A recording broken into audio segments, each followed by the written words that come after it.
ukitaka ikusaidie. Na hakuna processing unaifanya.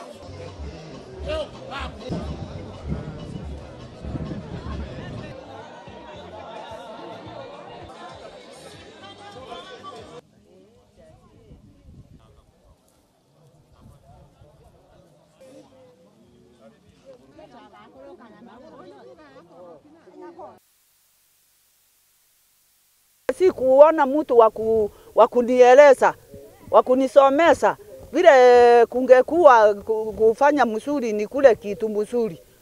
Na ndio nimegonjeka. Na leo imenifundisha na nikajua vile dawa inatengenezwa, mtu anafanya asiga kule dawa ya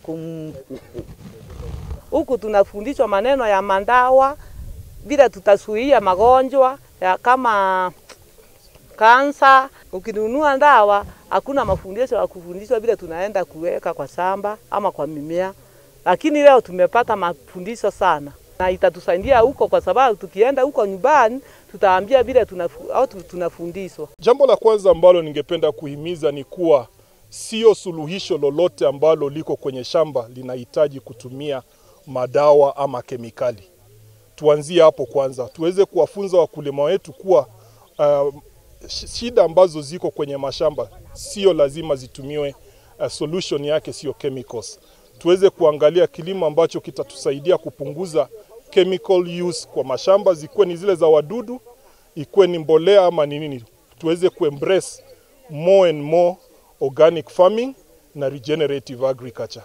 Tumekuwa na wakulima mbalimbali kama 2,000 na kutoka maeneo hii yetu ya Vore constituency hapa area Laikipia na pia Isiolo, ili wakaweze kukutana pamoja tukiwa na washikadau wengi ambao wanafanya kazi ya mambo ya ukulima, kwa sababu tunataka kufanya ukulima ambao ni ukulima endelevu, ili watu waweze kuelewa mbinu kadhaa ambazo tunaweza fanya ukulima mzuri, kwa sababu tunaona ya kwamba mambo ambayo tunaita ni mabadiliko ya climate inakuwa ni mambo mingi sana.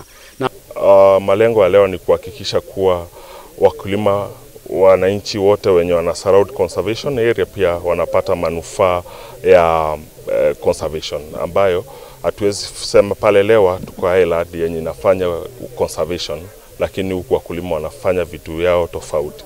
So ni kukuja hapa kuelimisha wakulima wafanye conservation ya resources, that is mchanga, maji, ya environment, kupanda miti. Hayo yote ndio wakulima wako hapa leo kusoma, such that sisi wote tukisonga mbele tutahifadhi ecosystem yetu na kila mtu atapata manufaa, na hata generation yenye itakuja baadaye itajivunia Kenya yetu.